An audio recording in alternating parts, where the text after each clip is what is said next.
fine. Fine, good job. Are you ready to study today? Ready. Ready. Okay, good job. Okay. Today we will learn about social and discourse aspect in interlanguage. Basically, we will learn about the aspect that impact our interlanguage in study second language acquisition or SLA. Nah, jadi kita tuh bakal belajar tentang sosial dan discourse aspek apa yang mempengaruhi interlanguage kita dalam belajar bahasa kedua. Okay. Before we start, I want to ask you something. Do you ever heard about interlanguage before? International language. That's not correct. Actually, interlanguage is not about international language. But let's see, what is interlanguage? Kita lihat ya apa interlanguage yang sebenarnya. Okay. Nah, here, interlanguage is in-between concept in learning second language acquisitions. Actually, interlanguage is a bridge of learning second language. It is not your fully second language, but it also not fully your first language. So it's in between. Nah, jadi interlanguage ini sebuah konsep di antara. Jadi interlanguage ini sebenarnya tuh enggak sepenuhnya bahasa kedua kamu dan enggak sepenuhnya bahasa pertama kamu. Jadi interlanguage ini di tengah. That's why it called in between concept. Nah, interlanguage is also a dynamic system in learning second language acquisition. So it means interlanguage is develop or change through your journey. Jadi interlanguage ini sebenarnya dinamik sistem yang selalu berkembang atau berubah mengikuti perjalanan kamu belajar bahasa kedua. So, do you understand about interlanguage? Understand, Miss. Nah, interlanguage is not about international language ya, about in between concept. Okay, next, before we see the aspects, I want to give you question first. Nah, here is two different sentence. Di sini ada dua kalimat yang berbeda. Ada, can you read this one and this one? Hey, what's up? Okay, this one? Good morning. How are you? Nah, it is different ya. Ini berbeda kan? Dua-duanya berbeda. What do you think make it different? Menurut kamu apa yang membuat kedua sentence ini berbeda? I think yang kiri itu informal dan yang di kanan kayak lebih sopan gitu. Lebih sopan, more formal, more polite ya. Okay, that's correct, Reno.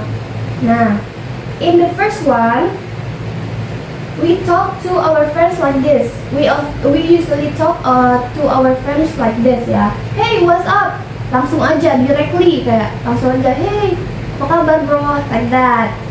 And the second one is more formal because we use good morning. How are you? Good morning is formal way to greetings others. Jadi good morning itu cara yang lebih formal untuk menyapa seseorang. Kita bisa nyapa nyapa teacher kita pakai ini, or kita biasanya nyapa orang lain itu yang belum kita kenal pakai good morning. Nah, terus kita tanyain how are you. We will learn the difference about the formal and informal and the aspect that influence these situations or this sentence. Kita bakal belajar tentang apa sih bedanya formal dan informal, atau apa sih aspek yang membuat mereka beda. Okay, now let's see the social aspects first in interlanguage. Kita lihat dulu aspek sosialnya. In social aspect, we will learn about language not always grammar, but how we connected with others. Nah, jadi kita tuh in social aspect, di social aspect itu kita belajar bahasa itu nggak cuma tentang grammar, tapi gimana kita bisa menyesuaikan diri dengan orang lain atau membuat orang lain itu terkoneksi dengan kita in social aspect.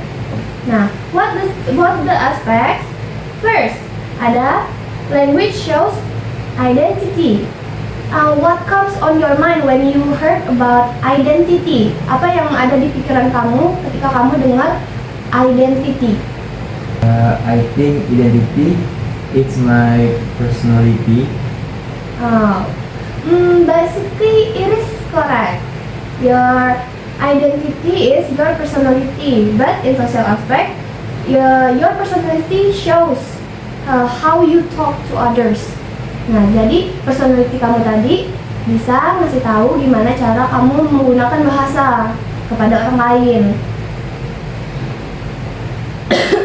Language shows identity is we speak differently to show who we are. Nah, ini like I said before, your personality shows how you speak or how you talk to others.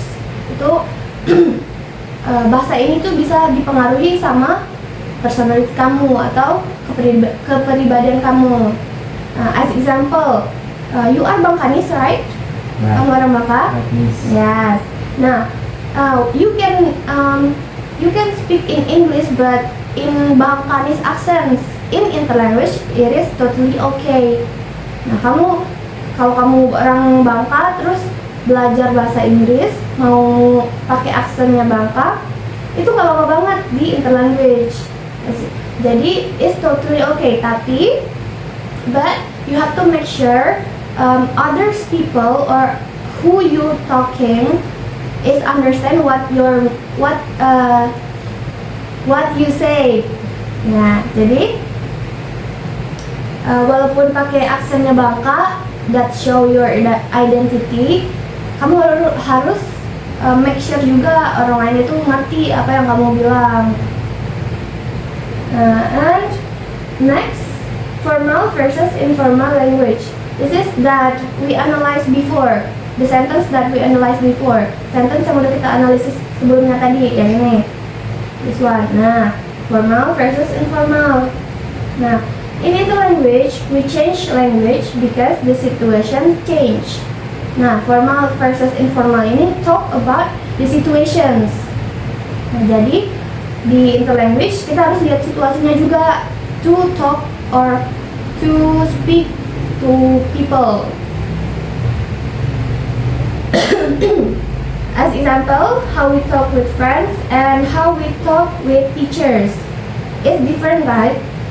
Gimana cara kita ngomong sama teman dan cara kita ngomong sama guru itu berbeda. Kayak ini tadi juga.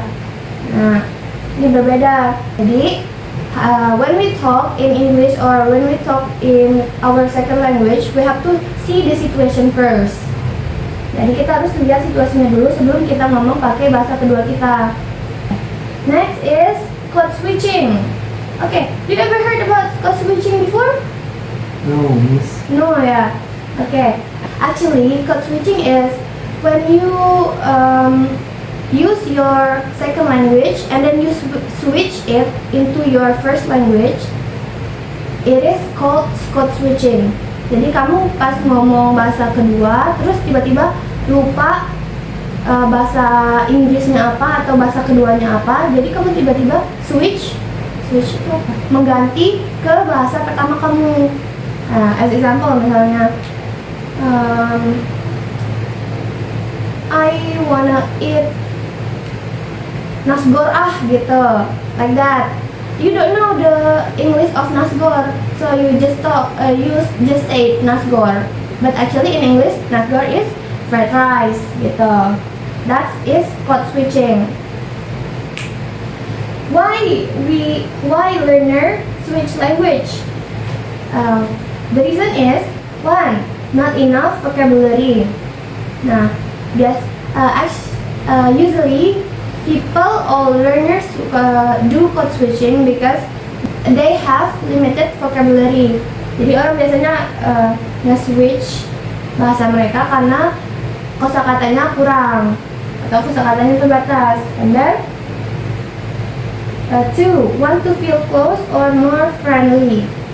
Biasanya code switching ini because we speak in our second language or not the first language. Code switching is usually happen in when we talk to our friends. Biasanya karena kita belajar bahasa kedua dan itu bukan bahasa pertama kita, biasanya code switching ini terjadi ketika kita ngomong sama teman kita, biar kita lebih friendly atau more close with them. And next, want to speak faster.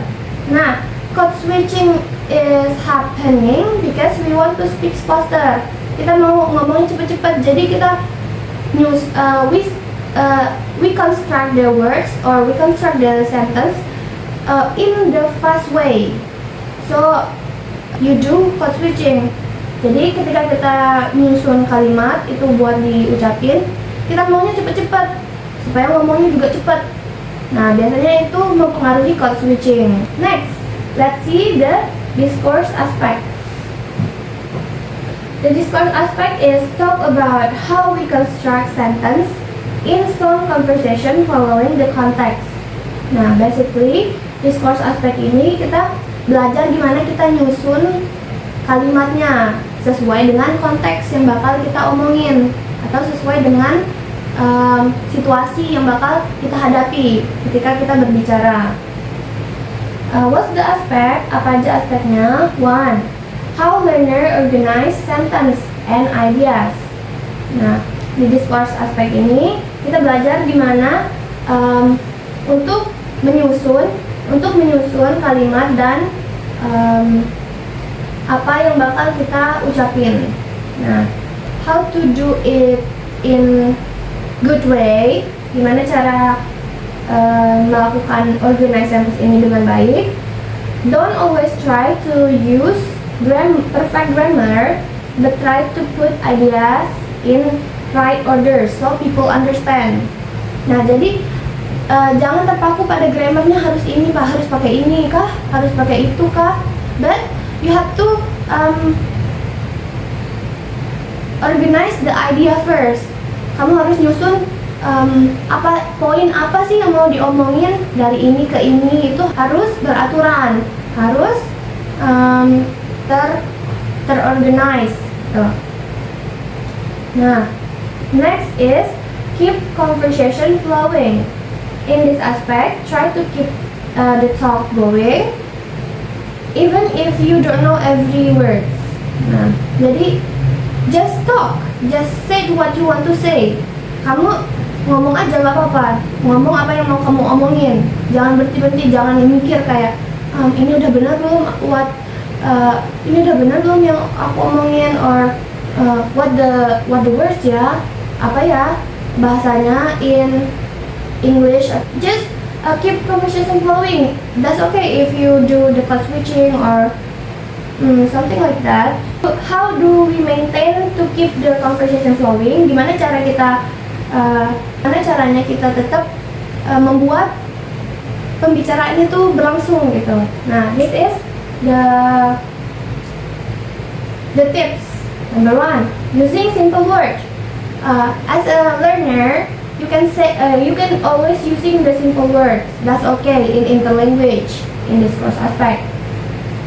Just use I eat noodle, I sleep yesterday. That's okay. Just say what you want to say.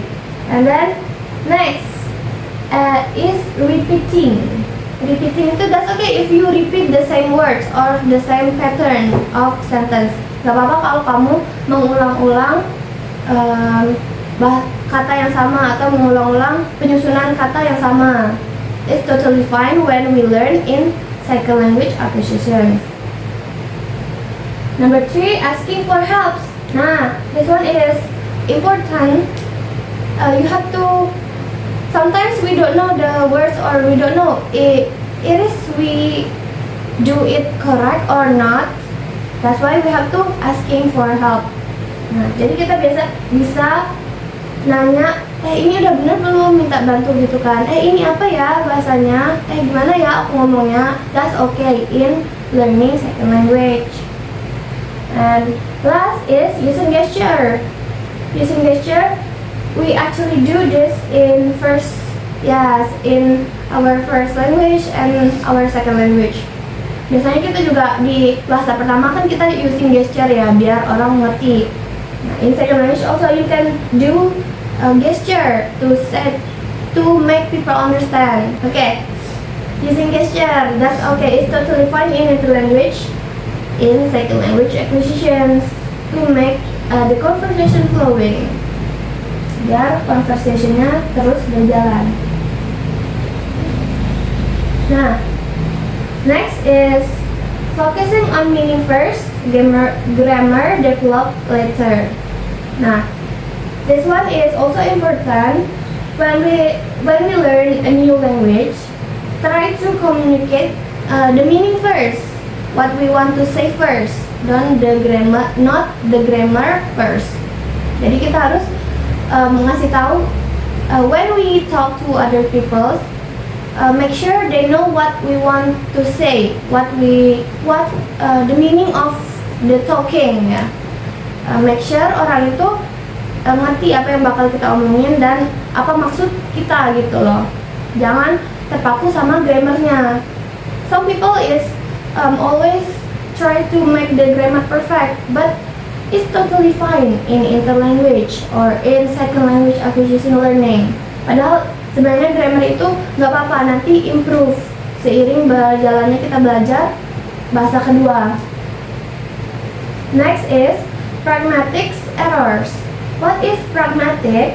Pragmatic is the context in our talking, in our speaking. Nah, konteks apa? Konteksnya apa? Itu namanya pragmatic. Nah, biasanya pragmatic errors ini sering terjadi in discourse aspect. Why? Because people often to speak in not polite way. Nah, biasanya orang tuh nggak tahu gimana cara ngomong yang sopan atau konteks mereka ngomong itu disamaratain. But you have to pay attention with this one because polite is everything ya. Kesopanan itu segalanya sebenarnya, the basic foundation of talking to other people. Fondasi dasar buat kita, fondasi dasar ketika kita ngomong sama orang lain. Nah,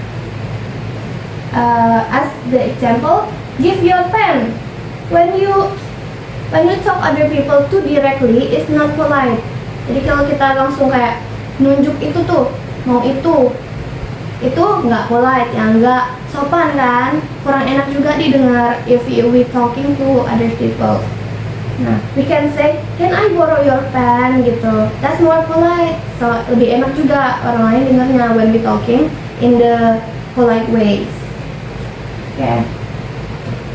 Next, okay, let's see this sentence. Do you think this sentence is correct or no? Menurut kamu sentence ini udah oke belum? Udah benar belum? Correct, Miss. Correct. Actually, the grammar is correct, but the aspect is not correct. Can you see what is wrong in this sentence, especially in discourse aspect? Bisa nggak dicari bagian mana yang salah di sini, apalagi di bagian discourse aspeknya? Before Miss explain about aspect in discourse Aspect. Yeah. Okay. In the last point is pragmatic error in the sentence is incorrect because it's not polite. Yes, correct. That's perfect answer, Reno. Actually, this sentence is correct grammarly but incorrect in pragmatics. Now why? Because it's not polite to talk to our teachers like this. Itu nggak sopan kan kalau kita ngomong ke teacher langsung kayak, teacher aku mau ke WC gitu. It's not polite, right? Yes. We have to use excuse me teacher, can I go to bathroom please, like that. So the pragmatics is error in this sentence. Nah, okay, next is the last session of our class today is sharing sessions. I want to ask you what aspect that impact your interlanguage the most. Aspek apa sih yang menurut kamu yang paling mempengaruhi belajar bahasa kedua kamu? Maybe the most aspect impact yang di discourse Discourse aspect. Iya, yang here. yang fokus about grammar. Yeah, here ya. Want to perfect grammar, always use perfect grammar. Why? Because I'm scared when I say it's wrong. You scared to use the wrong words ya. Kamu takut buat pakai bahasa yang salah atau kata yang salah. What's more?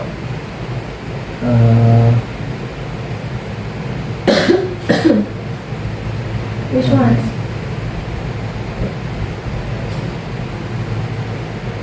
I think it just The social aspect? Yeah, the social aspect. Mm-hmm.